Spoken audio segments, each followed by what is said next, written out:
Yeah. All right, Grant, it's another online grind hand, buddy. Actually, it isn't. We're doing table talk, aren't we? This is table talk. Well, whatever. I'm playing online, or I'm showing you a hand from online, and we're just going to live with it. This is a different kind of a hand than I normally show you. Normally, I'm like, I still have questions about some of these decisions, but this is like I have almost too much hand at all times. Okay. My hand is just unquestionably, impossibly strong. And how do we want to play it? So let's take a look at all the things that happen in this hand. We're going to be in the small blind, and we're going to be dealt two kings, Grant, the king of clubs and the king of hearts, and it feels so good. And the cutoff raises to 1.5. We're playing 25-50 on clubs. The button, who is a reg and a good reg, raises to 4.5 on the button. And here we are in the small blind with those two kings. And we have 60 sweeps coins. The original raiser has 50, and the button has 60. Yeah, a little, Yeah. So here we go. Decision point number one. The obvious thing is to 4-bet, especially if you have some history with the good player on the button, and they expect some light 4-bets from you, especially in this configuration, cutoff button, small blind. It's like the best time to have a big hand. So that's pretty good, right? Yeah. I think I want to make it 15-ish. Yeah, I definitely 4-bet. I think I go slightly more. I go 17. I don't know if I really need to go that big. I think 15 is fine. I don't know if 17 does anything that 15 doesn't do for me. 2 more sweeps coins when you win. That's what it does. That's all. Like, I figure the calling range is almost exactly the same. 15 versus 17. So I should probably be going a little smaller. So when the times when I don't have a hand this strong, I pay a little less. But anyway, the cutoff folds, the button calls. We already have 36 in there. I'm the effective stack with 44. So we almost have a 1-to-1 stack to pot already. Let's talk about the range of the button when they call here, because it's an interesting thing. Like, they're setting up a 1.5 to 1 SPR or less, a 1.25 to 1. It's almost 1-to-1. It's like 1.2 to 1. Yeah. Yeah, 1.2 to 1 SPR. They are in position. They get to see what the flop is and see what you do. That's nice. But like, what types of hands do they show up with here? I expect they have all hands that they're continuing with, and they're not ever putting in another raise. Like, I think aces is definitely part of the range. I think queens is definitely part of the range. Yeah. How low does it go though? Is the question. Like, are they taking 9s and just like unfavorable flops calling it off? Are they taking 8s? What are they doing with ace jack? Stuff like that. I have some guesses based on my history with this player, but not huge guesses. First of all, I agree with you. I don't think there's a 5-betting range right here. At this point, there's no need for him to do it in position with the stack to pot, and I think he's good enough to not have a 5-betting range here. I would guess 8s and 9s are not part of it. I would guess 10s probably are. So I'm guessing pairs that are 10s plus. It could be jacks, but I'm thinking it's 10s. It's possibly just, he probably, I don't know if he calls or jams 10s, because 10s might be easier just to play as a jam. But he probably just calls them too. And I don't think ace-jack is part of it. Ace-queen has got to be the best, the bottom of the non-paired hands, I would think. What about king-queen? What about king-queen suited? I don't know. Maybe he can have king-queen suited. I guess I have 2 kings in my hand, so it's hard for him to have it. But I guess he can have king-queen suited here. I guess. He might just fold it. It's not like I have that many cold 4-bets from the small blind, even in this configuration. Mostly I have folds, right? So he probably knows I have no calls, though. I essentially have 0 calls here, and he knows that. So I'm either 4-betting or folding. And ace king might be a little bit less of the range because of the same thing you said about 10s. It just like plays better as a jam. You don't want to just fold on the 10 high flop when you actually had the best hand pre-flop with a hand like ace king. So in some ways, we may tighten the range a little bit to more like, it might be jacks, queens, kings, aces, and then maybe some of those other things, but maybe not. Maybe you include some stuff like king, queen suited and queen, jack suited. I'm not sure. Maybe. Yeah. Anyway, he calls. We got this 36 in there already. I'm the effective stack with 44 in front of me. Seems like a lot of times the money's going in. Every 2 weeks, we have a special Poker Guys Mystery Bounty Tournament on Clubs Poker. Come play, try and knock us out. There's money involved. It's great. There is money involved, and there's more money for you when you use the code POKERGUYS when you sign up, because there is a 100% deposit bonus. Sign up today. Mysteries await. Yeah. And the flop is, well, we're going to try and get the money on this unbelievable flop of King 6-4 Rainbow. So we have top set and essentially nothing to be afraid of. Okay. Of any kind. What I immediately think is if I am Slick Muck, your opponent here, and I'm in this spot, and I see a check, and I have tens or jacks, I am like, I can get this guy off queens. That's what I would think. I would kind of think that, you know? So there's some advantage to that. Like when you check, it feels like you have either king, king, or queen, queen a lot of the time. And there's twice the combos of queen, queen. Are you going to check a hand like ace, queen here? Or are you just going to try to take a small stab or a big stab? I don't think I'm checking anything here except maybe, I guess against certain opponents, I'll check like queens and jacks and tens and stuff like that. But I think I'm betting almost my entire range here most of the time. I'm betting small.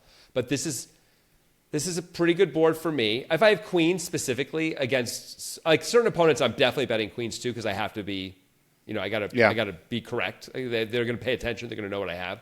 But against more Rex, I'm going to be more apt to check queens here. To play a little bit more face up with some of that stuff.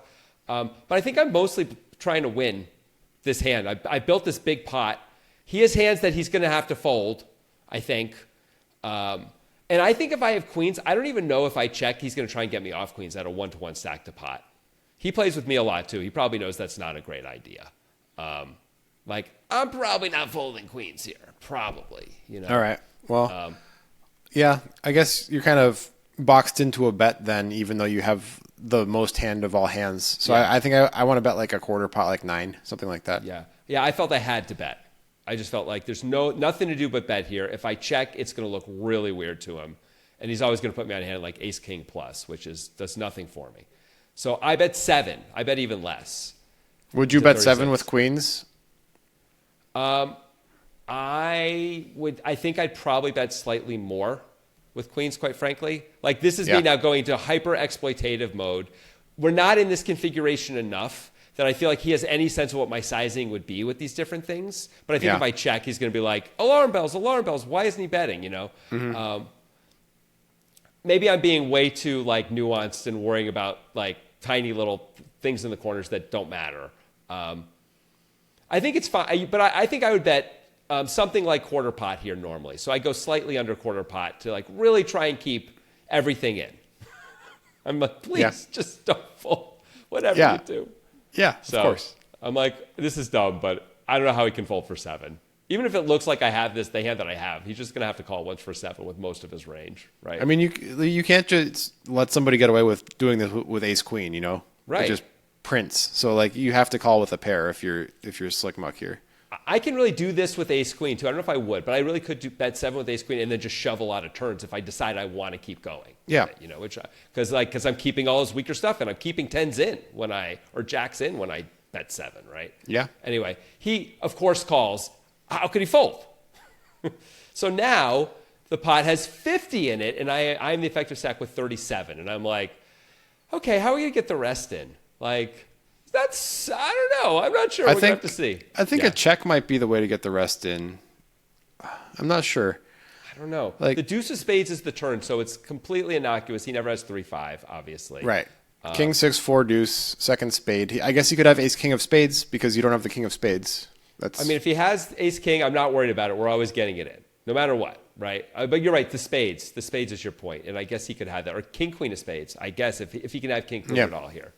But you know what? Like, so be it. Like, we have less than a pot left. It doesn't matter.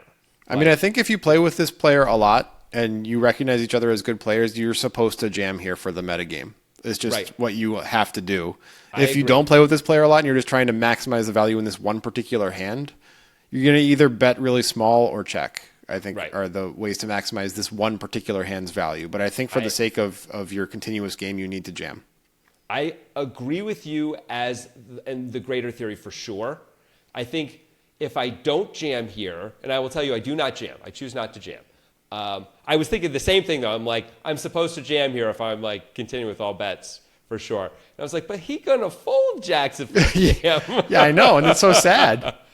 And I don't want that to happen. And So in the moment, I was like, I'm going to worry about tomorrow, and worry about right now, and play this hand as in a vacuum for a few reasons. One is because I can balance this action later, with future actions, if I don't jam. So that's what I decided to do.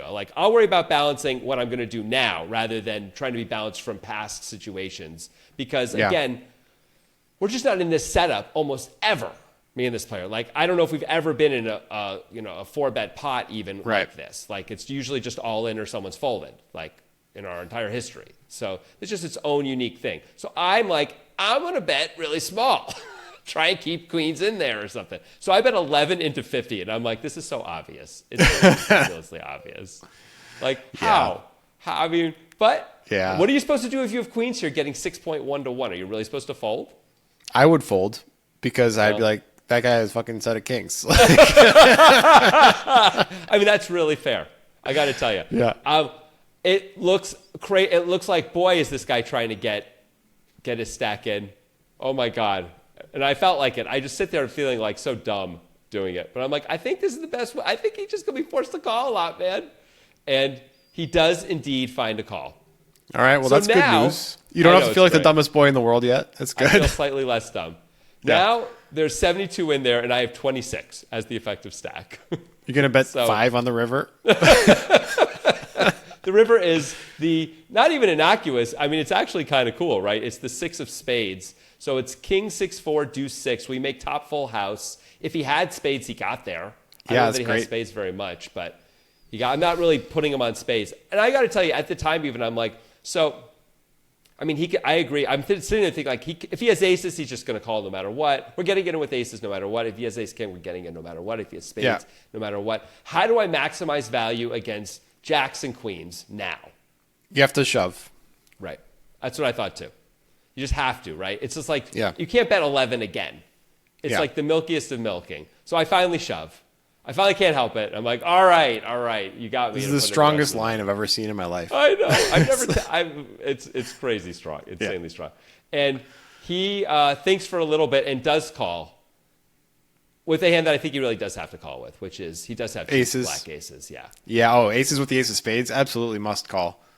I mean, aces without the ace of spades have to call here. I can have ace king and play it this way the whole way, 100%, or king queen, by the way, and play. Well, now it would have been so much better if you just jammed the turn because he was going to call anyway, and you could have maintained your metagame superiority. I know. So now though, I wrote this note into his notes of I put this whole hand in there. I'm like, he certainly remembers this. So that way I will use the sizing against him as bluffs now too. So I'll be balanced at least.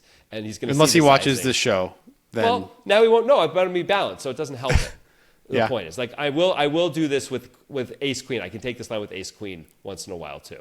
Obviously, this line's almost never going to come up, but to show him the smaller sizing when I don't have it is going to have to happen. And because I'm sure he has a note about me. He had to make this note, right? I would make this note in a second. I just thought it was a weird one. Just a slow motion cooler. That's what that was. I know. We could have gotten it all in right away, but you can see why he wouldn't get it in based on his situation, especially being in position in the stack to pot. And then how we just slowly dribble it in. He's got to be sitting there just I mean, really? That's what I'd be saying with the ace. I'm like, does this guy really have top set? Because he's playing it just like he has top set. Yeah. Just like it. Yep. So, yeah. Well, the cards chose you that time. The cards chose you. It was nice. It felt great. Yeah. It's always nice to win. Tired of being tired of being sick. In my head 24/7, how I'm supposed to pay the rent. Mr. Practice, I don't play. Friday nights we on the bench. Trying to come up with a play. If it don't work, then hit a lick. So if knocking at my door, pain ain't tell. I'm